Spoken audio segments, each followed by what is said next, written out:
Hello, everyone. Welcome to this live session that is super special because we have a superstar with us today, actually. So, Jordan has his book launch day today, which is super exciting. So, welcome, Jordan. Thanks for joining me today, which is kind of a double special day now.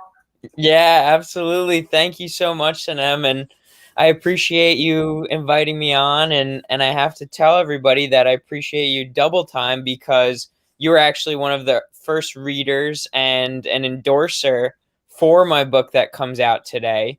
So thank you for doing that, and it's really meaningful to me and special that we get to chat on the day that it comes out. So thanks so much. Yeah, sure. It's a really nice coincidence. I didn't know that it was launch day today. I saw it on LinkedIn, so it Yeah. was a really nice surprise for me too. So Yeah. we will chat about the book in more detail in a Yeah. few minutes. But Mhm. before we dive into that, for those of you who are watching and don't know Jordan yet, maybe a few words. So Jordan is not only editing on Medium, but also writing on Medium. He has already more than 10,000 followers on Medium, is the editor of Mind Cafe, which I think is pretty exciting for a lot of our members because a lot of them love publishing and reading Mind Cafe. You are already a book author, or you have been a book author before today already, so you have published multiple books now. Mhm. And you recently went back to school, which I think is actually super exciting and interesting too. Uh-huh. Do you want to share a bit more about your background, maybe particularly also about your background with writing and Medium and how you actually got to where you are today? Yeah, absolutely. And thank you for that intro to the intro. It's really helpful to get an understanding of where I come from and really what I'm doing now. But I'll take you back to where I began and how I started. So I try to so my whole thing is about personal development through creative storytelling and reimagining personal development.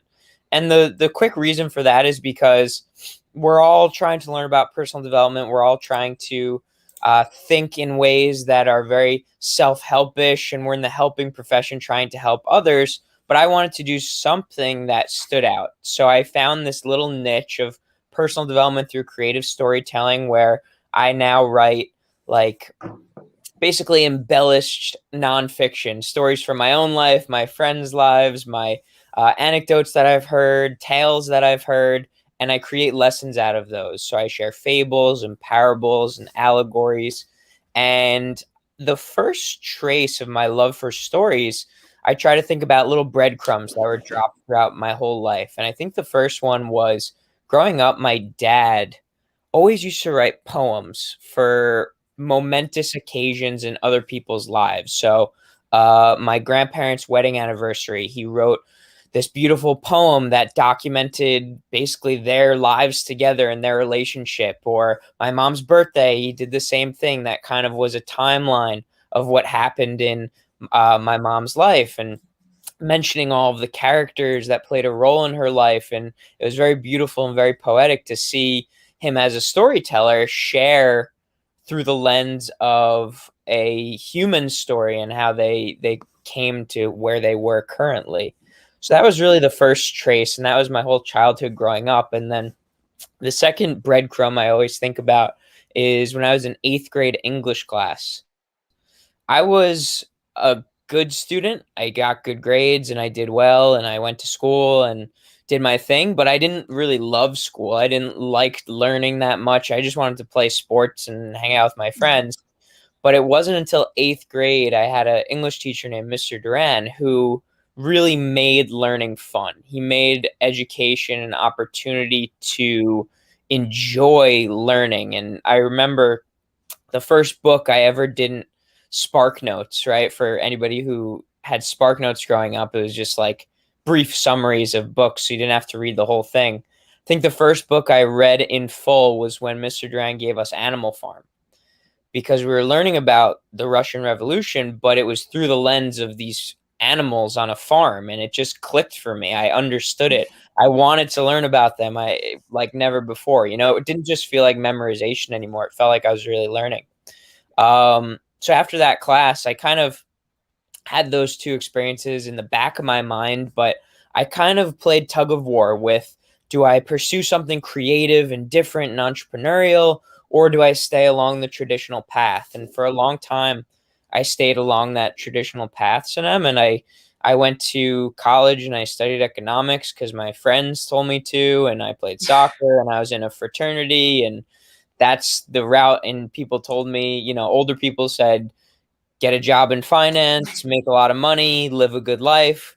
And that's what I did for a while until I ended up starting an organization my junior year of college that was about Alzheimer's awareness. And it was my first real foray into starting something and creating it from the ground up and really having a creative opportunity to just make what I wanted to make and build what I wanted to build.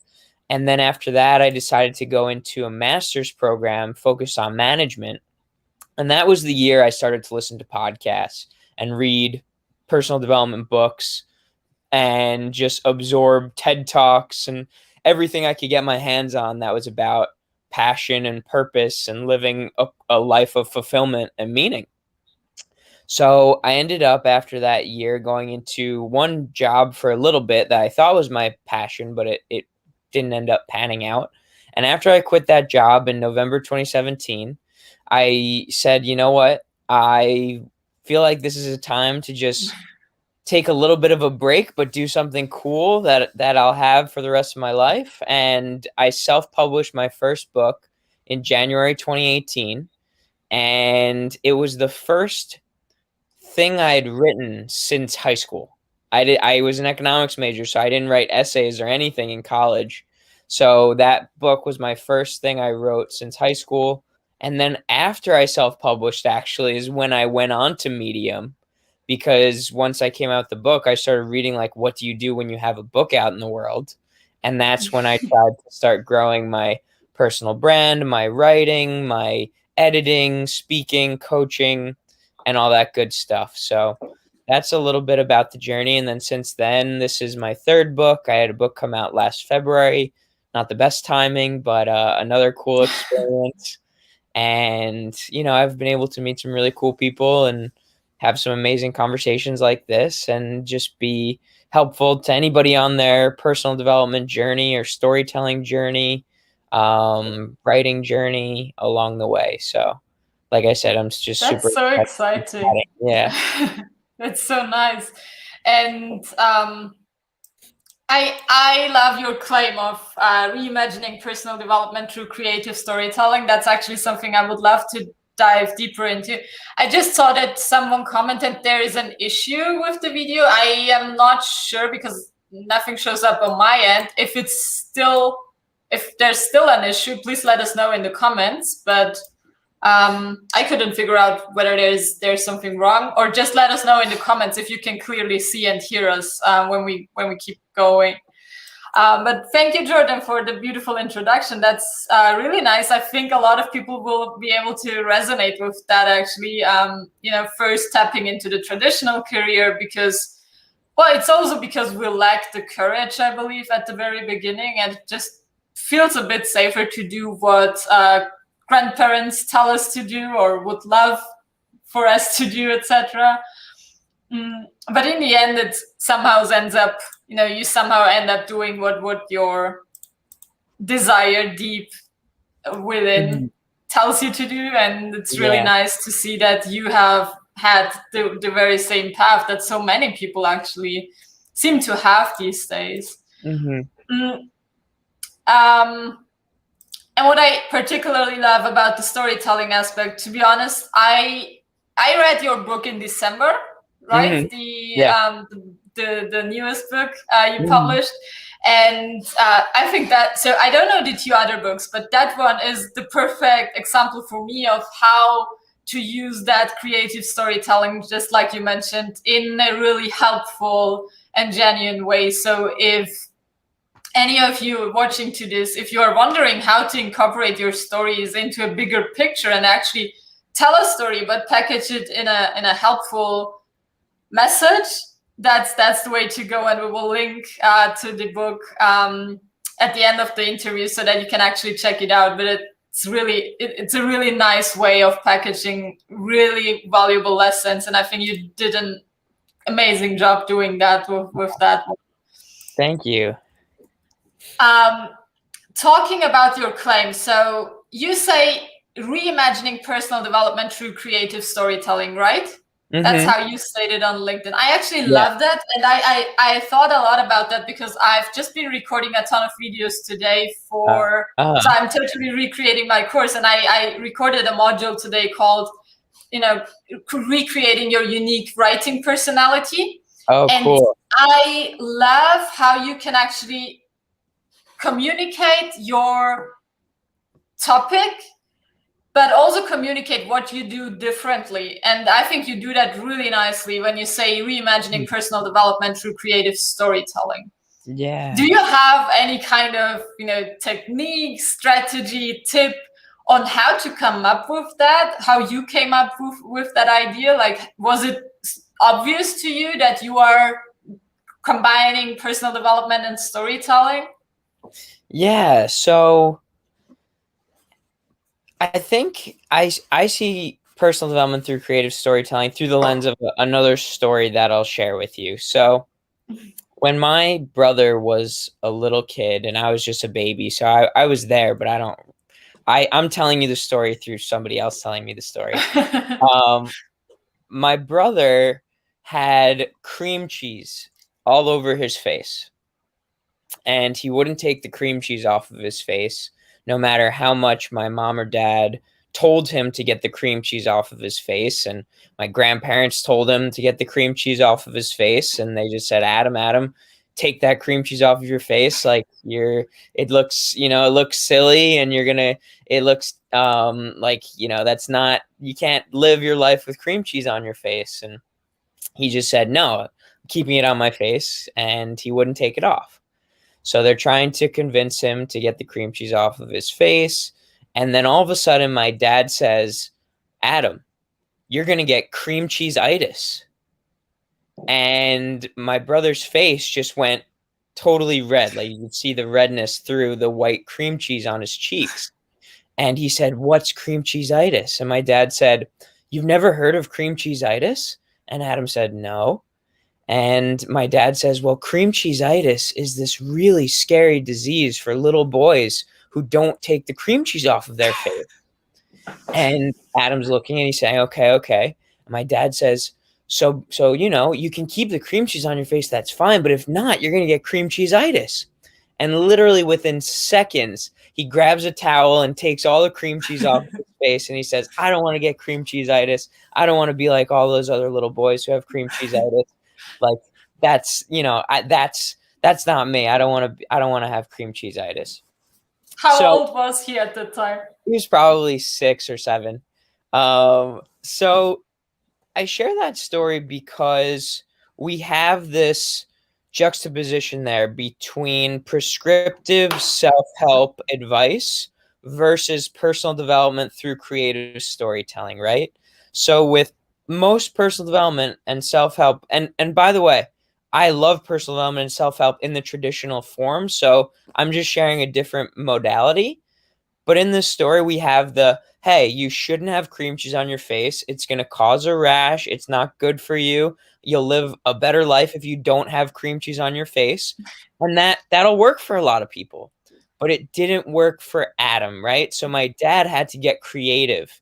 He had to get persuasive and make up some sort of fun, engaging, digestible, approachable story so that Adam basically convinced himself that he shouldn't have cream cheese on his face anymore. So that's what I think is the power of personal development through creative storytelling, is that when you share a story without directly telling the person what the lesson is, you empower the reader, the listener, whoever it is, to make their own decisions, to get their own learnings, to uncover their own understandings of the message that you're trying to share. And I think that's so amazing. And for me too, like I'm going back to school, you mentioned, to become a therapist. And there's so much stigma around mental health and personal development. And I think that stories just make this topic of self-betterment more fun, more approachable, like I said. So and the last point I'll say is that stories make things more memorable, right? So when you think back to this interview, sure, you can remember some of the techniques that I shared, or the the tangible, prescriptive advice that people give you. But I have a good feeling you might also remember cream cheese-itis when you're thinking about personal development through creative storytelling. So this is a really memorable Absolutely. technique too that I've always been attracted to, right? So when I was reading the classic personal development books, I started gravitating toward The Alchemist or The Go-Giver, Who Moved My Cheese, these books that were just fun and exciting for me to read. Yeah. So I guess in a roundabout way, to answer your question, like that's how I came to be all about this genre, is just through consuming so much of it and having it be a part of my life. I wanted to create it on my own. Would you say that what you just described, that storytelling just makes personal development more exciting, more memorable, and probably also more helpful, actually, also applies to all other areas or a lot of other areas? I sure do. I really do. I talk to salespeople about storytelling. I think, I think even if you go to something as simple as a restaurant, right? Like if you don't know what to order on a menu and the server comes up to you and you say, "Should I get this or this?" And the server says, "Oh, you should just get that one," right? You won't be as convinced if they say, "Somebody came in the other day and ordered this steak and said it was the best thing they ever had in their entire lives." You're going to immediately say, "Give me that steak. I want it too," right? So storytelling comes into play in so many little facets of our life, if we so choose to see our life as a story, which is kind of how I Yeah. try to see my own. I totally agree. I also see that as a development in my own writing journey. Like in the beginning, it was a lot of, listing things that you can do over time. Oh, and the thing is that everybody can list things you can do, no matter if it's like self-improvement or business advice. But the stories we tell are super different to other people's stories. Even if you retell a very prominent story, as long as you don't copy a whole text, you will always retell it in your own way and add some sort of personality and personal touch to it, which I Yeah. think is really powerful. And I Yeah. mean, every time we retell a story, we add some personality because we emphasize the things that seem important to us. And what seems important to me will probably be different than what seems important to you. So I think that's actually a really nice way. Actually, an interesting thing that just came to my mind. Do you have any kind of story management system where you store all the stories that you lived through or that you came across, and you think, wow, that's actually an exciting story that I might one day write about or include in my stories on Medium or in one of my next books? So I am a pretty simple person. I just have a notes form in my iPhone or on my computer. That's just ideas. I think it's literally called article ideas, and I'll just write the. I think a technique that I think is important, and this goes for public speaking, presentations, is just to write notes about it, and then you fill in the details afterward, right? So if I'm outside today on a walk and I see birds in the sky and they, go in a crazy pattern or something, and I want to tell a story about the, zigzag nonlinear life path that I want to take because I saw these zigzag birds, then I'll just write like zigzag bird story. And then it'll be up to my brain to fill in the gaps and the rest of the details until, make the article or the piece or whatever it is. Nice. Yeah. Let's get back to your book. What I find really interesting is so when I first met you and your work on Medium, I so it doesn't feel as if your Medium articles are like promoting your books. I think it's at first sight, it's probably not even obvious that you have now published your third book. Am I correct? Yeah. Is there any kind of connection between the books and the articles you write and wrote? Is there any kind of, way in which Medium probably made your publishing life easier or harder, or how did it actually like work together? Do you want to give a short insight into that for those who are watching and writing articles, thinking of one day publishing a book? And I think you also published with different publishers now, right? Yeah. Maybe also on that, like how the journey was for that, and yeah, just kind of the basic understanding for our listeners. So I'll answer your question directly first before I dive into the bigger picture here. So when it comes to Medium and self-promotion for my books, I try to do as little self-promotion as possible. I try to be authentic in how I grow, and I try to do it directly with one-on-one conversations and relationship building, and asking, amazing people like yourself if you'd be willing to have a chat or share about the book, right? So like I never want to put out content that is purely self-promotional. So that's why on Medium it doesn't seem like I have these books. But what I have done on Medium is give a semblance of the style in which I write, so that the stories are aligned with the books that you're going to get, right? So even in shorter form, the book is by the way, the book's really short. It's only 100 pages long, and it's like 15,000 words, and Medium article is 1,000 words. So even though there's a lot less space, I still try to create lessons out of stories, right? I'm making meaning out of the mundane. And that's how the Medium articles transfer over to the book, because it's a shade of what you can expect for the book, right? So that's the direct answer of how Medium leads to book. But then Medium provides so many opportunities for aspiring book writers as well. So I remember one of the best ways that I always learn is by going to people who are more knowledgeable than me, and talking to people who have been where I have been before or know about where I want to go. So I had a meeting with a literary agent in like December 2017, before I even self-published my first book.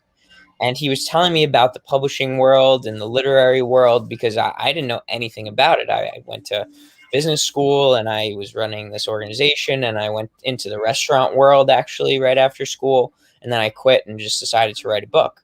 So I was learning about the literary world from him, and he told me about this article on this platform.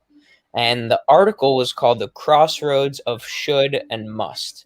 And that was this viral piece on Medium.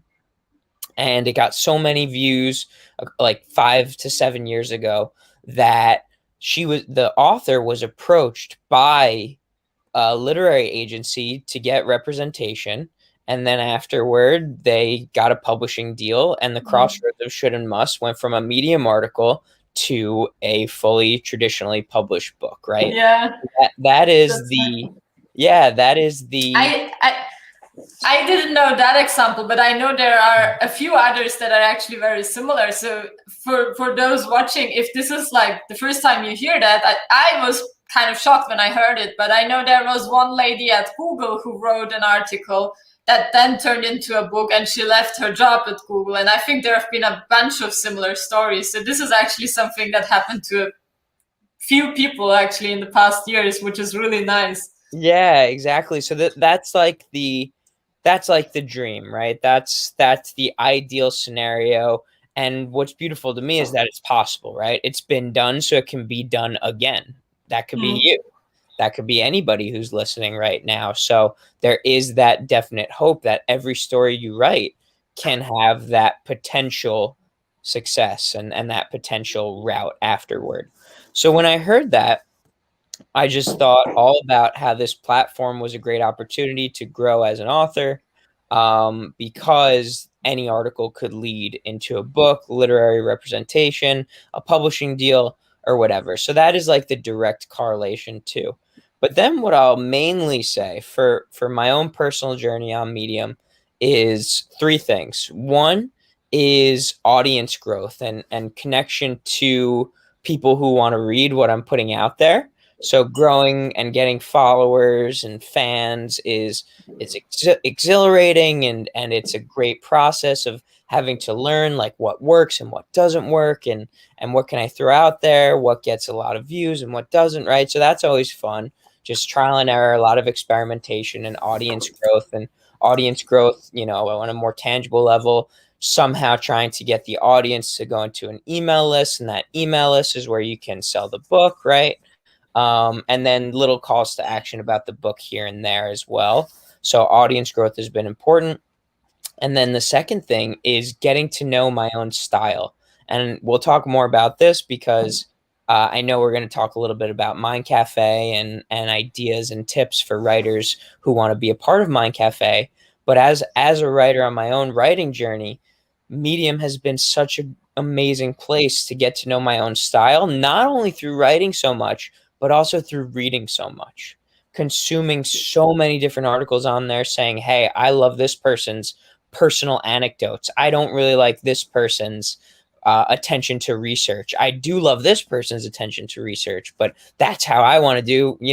So picking and choosing different techniques from different authors and ultimately creating your own persona from emulating others, right? So that's the second thing. And then the third thing, which I'm sure a lot of people have said, and I'm sure you say all the time to them, is just community building, right? Relationships, meeting awesome people, helping others, trying to be as diligent as possible in understanding that the creative journey is only as lonely as you decide to make it. Right? It could be all about your own work and your own products, or you can make a million friends and have a million people along the journey with you as you try to get better and make other people better as well. So that's the third thing Medium's been all about for me is just, I don't love to say networking. I just like to say making friends, like friendship building, relationship building. I love that. I actually want to add a story here, talking about stories, because you mentioned picking different writers, and you will have your favorite writers and those who don't resonate. That made me or reminded me of the first time when I started publishing and reading on Medium. I was in the middle of my studies, and I was doing a full-time internship back then.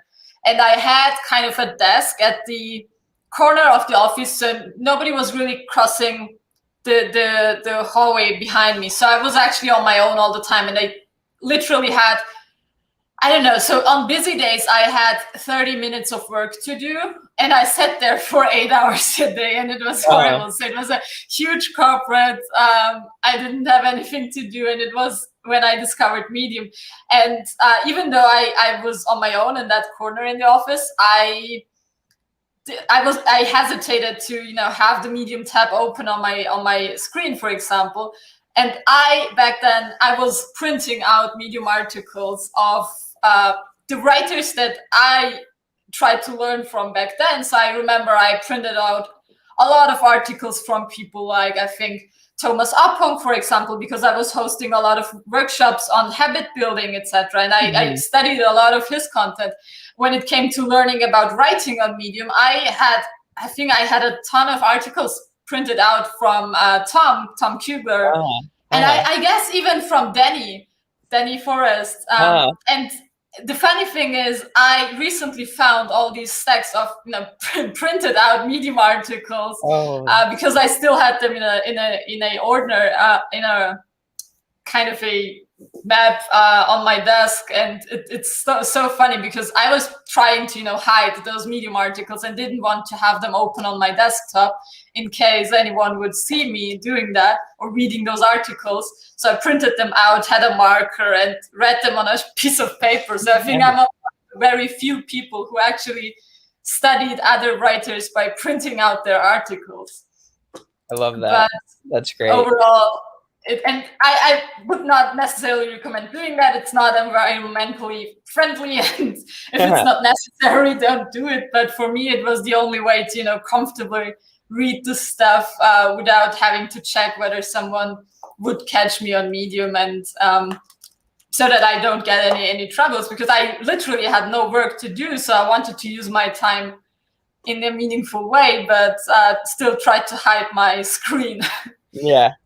But yeah, Awesome. really nice that you mentioned that, and I think there is a lot of power in choosing the people you want to follow in more depth and detail. So if you are someone who's just starting your journey and you feel like you lack that creative power, you don't know how to package your articles and stories, well, go to Jordan's profile, look at his profile, schedule yourself an appointment in your calendar once a week, look at all the articles he published in the past week and which stories he told, and then ask yourself, okay, how can I do something similar for the topics that I write about? I think if you look in more detail, in more depth into certain writers' articles, you will realize that there are certain patterns, and you can learn a lot from that. And I believe that's a really powerful way to learn, not by copying, but just by analyzing, modeling. So in NLP, that's called modeling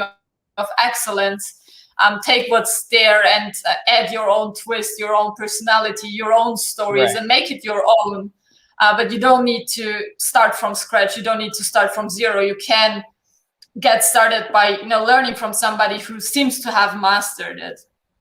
So that's a really nice way to do it, in my opinion.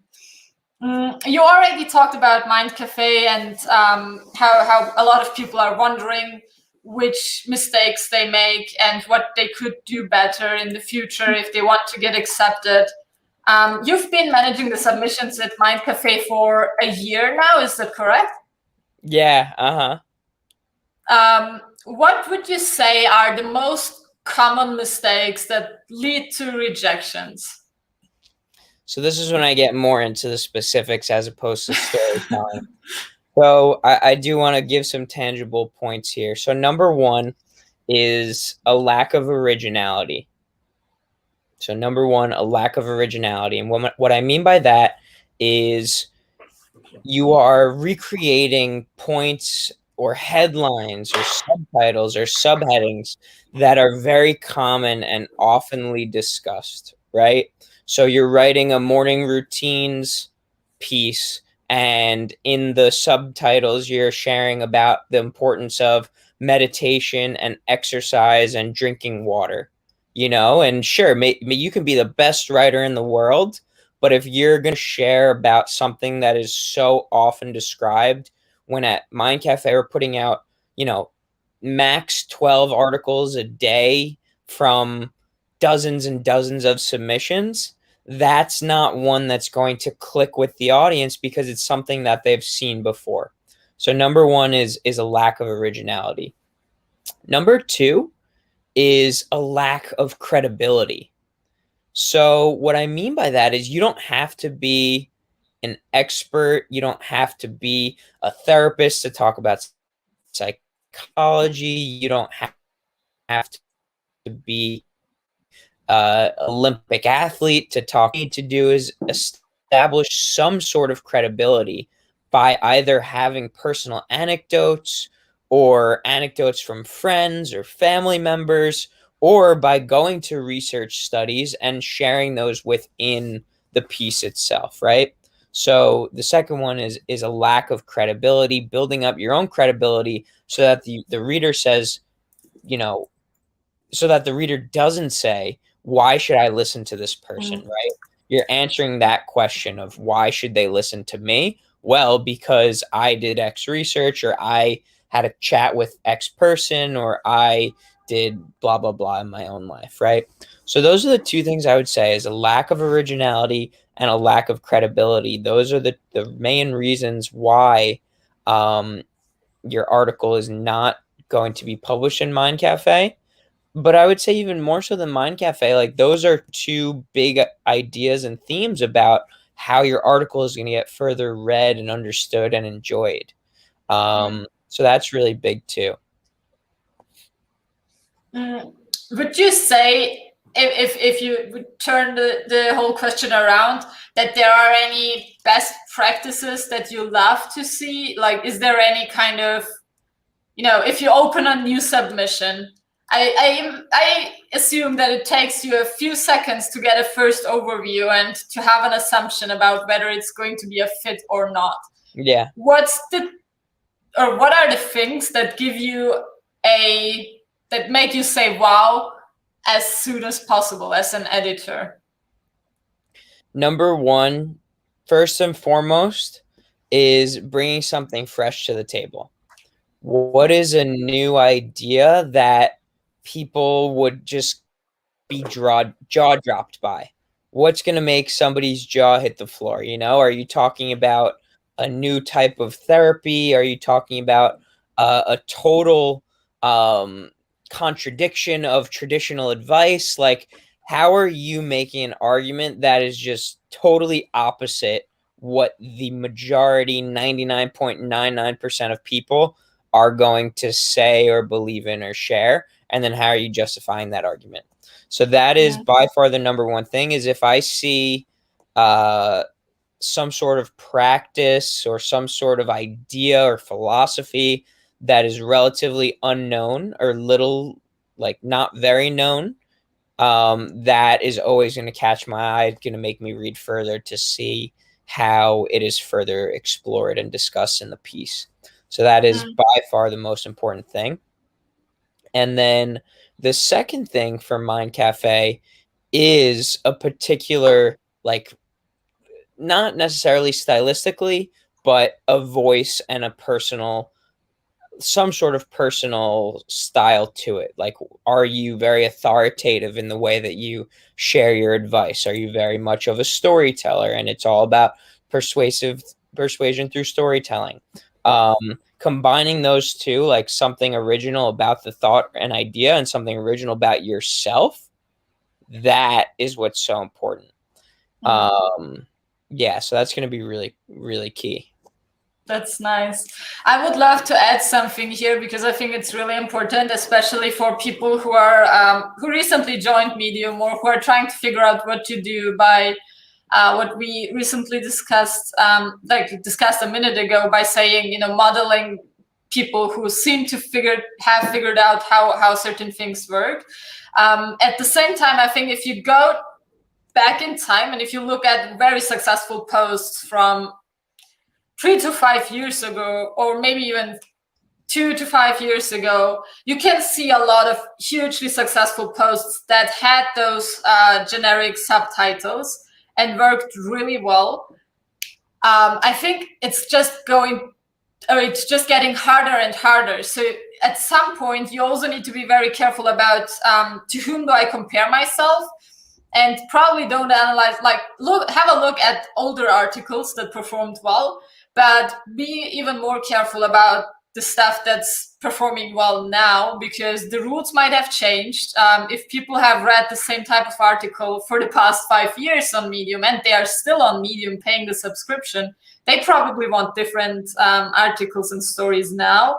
So I think that's also really important to mention, that certain generic types of advice worked really well in the past just because it was new back then. But by now, if people are on Medium reading and paying the subscription for the past years and they've read the same advice over and over again, they probably got tired of it and want more fresh and unique views now. So I think that's really important to keep in mind when you're analyzing writers and analyzing successful posts. Make sure you have a good mixture of old but also very new and successful posts and writers. Yeah, absolutely. That's so true. And one small caveat is, this is like a 99% kind of conversation. There are random articles that do extremely well that I couldn't tell you why, and there are amazing pieces that I really enjoy that don't do well, right? So there is a level of uncertainty to what goes on and how things are received and how the algorithm works that I don't think anybody will ever understand. So I just wanted to make sure I said that. And then, Sanem, also I noticed in the comments somebody said, Jordan and John are the editors who left me the most nicely private notes on Medium. And thank you so much for sharing that. And I'm so glad you thought so. I just want to say how important that is to see and hear as an editor.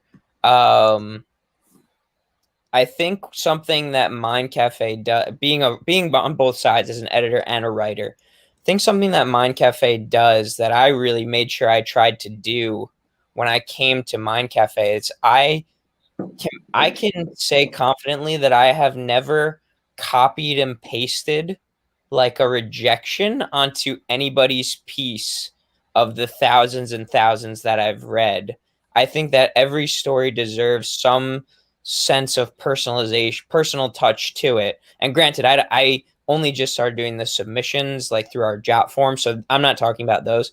But if you're a writer for Mind Cafe and you are submitting your piece and it's not going to get accepted, I will always try to at least give you some reason or an opportunity to work on something for the future. And I think that's what's made Mind Cafe so special is the personal relationship with the writers, right? Like just knowing who each writer is, knowing their style, trying to make it a team effort to make both Mind Cafe and the writer better going forward. That's just really meaningful to see because I try my best to leave those kinds of notes as often as I can. Which I think is really hard, isn't it? So do you have a estimation of how many articles you read per week, like submissions?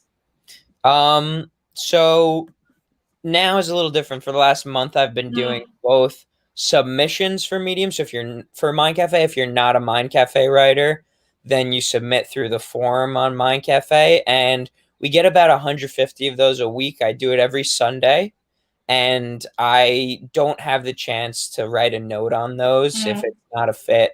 Then it's just, and I probably choose about 6 new writers a week through the submissions form. And those writers, I'll leave a note and send an email. But then for the pre-existing Mind Cafe writers, we we try to publish 10 every day. So that's 70 articles a week that are getting published. Sometimes a little more, sometimes a little less. And I probably reject like 5 every day as well. And so of those, it's probably 15 articles a day that I'm reading and leaving comments on, which I think in the grand scheme of things only takes like an hour or two. But still, it's just, I think it's really nice to have that bigger picture because sometimes as a writer, especially if you're new on the platform, you feel like your piece that you submitted deserves a special treatment, and it's so mean if you don't get a reply. Just be aware that it's just one of kind of what you said, 150 submissions a week that you get from new writers, which is a crazy amount because in the end you are kind of competing with all these stories, and you want to be the one who stands out and has a chance to get published. So thanks for sharing the behind the scenes here. Yeah, and your one piece does deserve the attention, but that's why you just got to keep submitting, right? Because that next piece, if you realize it didn't get through, then hopefully you'll just work on the next one, and maybe that one will get through, and then you'll get more personal comments and be able to build a relationship once you're a part of the Mind Cafe's team. Yeah, that's really nice. Well, I just wanted to have a look at the comments to see if we have any other questions here that we can answer. There is one question about your favorite book. Do you have a favorite book that you want to mention? Oh, yeah. So my work in my new book is based largely off of the work of Dr. Spencer Johnson, who wrote Who Moved My Cheese? It's a short parable about navigating change, and I think it has a lot to do with the behaviors when uncertainty is evident in our lives, and I wrote about the mindsets when uncertainty is evident in our lives. So Who Moved My Cheese is one of my favorite parables. Then my all-time favorite book, and it's a similar personal development through creative storytelling style, is Tuesdays with Morrie by Mitch Albom. That's just a beautiful tale. It's a true story But it's all about life and life in the face of death and the life lessons that we can learn. Yeah, so that's a great book too. That's awesome.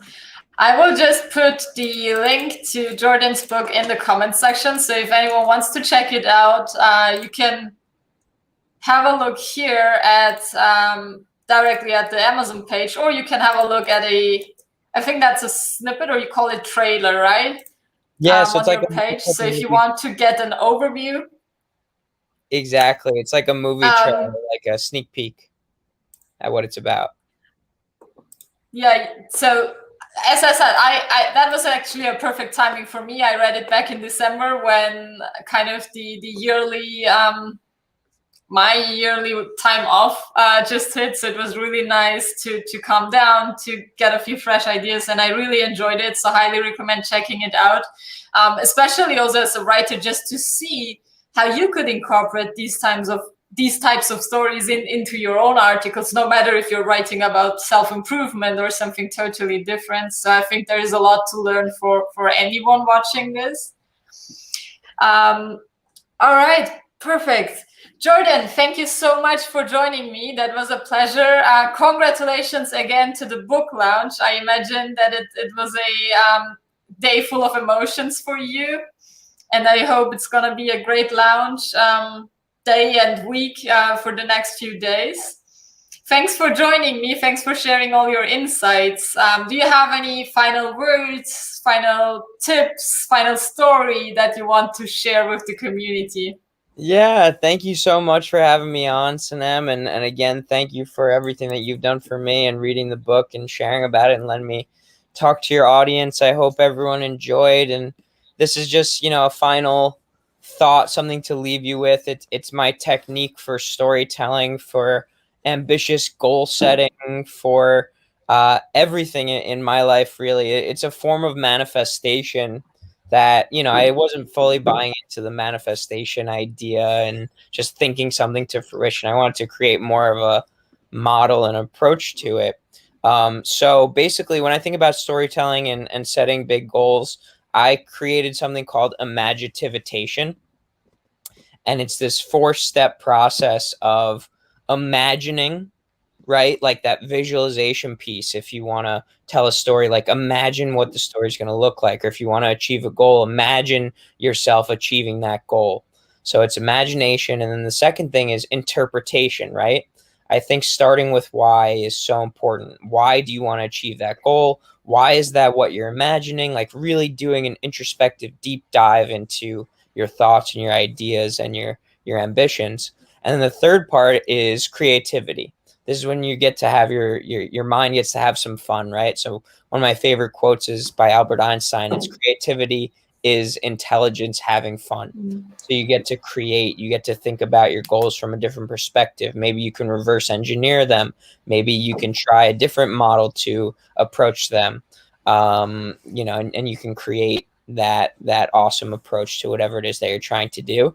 And then finally, implementation. So this is the trial and error. This is the experimentation phase when you just if you're a writer, you get to write. If you're a dancer, you get to dance.